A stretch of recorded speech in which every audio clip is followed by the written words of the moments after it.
Ito ang sinasabi ko, parang magkakasunod na araw, nagpapa-interview si Pangulong Marcos, pero parang araw-araw, inuulit-ulit niya to.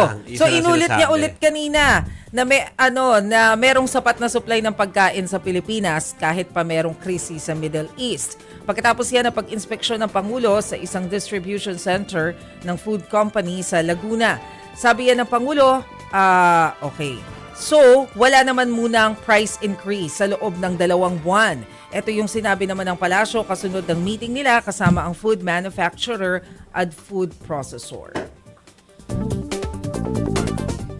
Anong food pro? Okay. Pakinggan natin ang mga sinabi. Kahit inuulit, sige, pagbigyan parinig. natin. Ang iba't ibang mga food processors at saka retailers ay maayos naman ang stock natin. Ang supply ay hindi kailangan na mag-alala ang taong bayan. Ang food supply natin ay sapat kahit na pangmatagalan.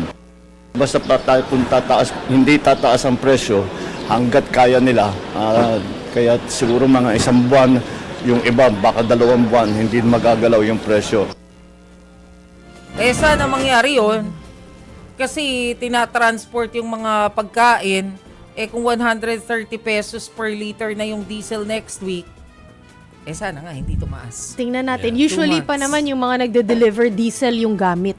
Ayun pa. Oo. 'Di ba? Mga jeep, diesel. Diesel talaga.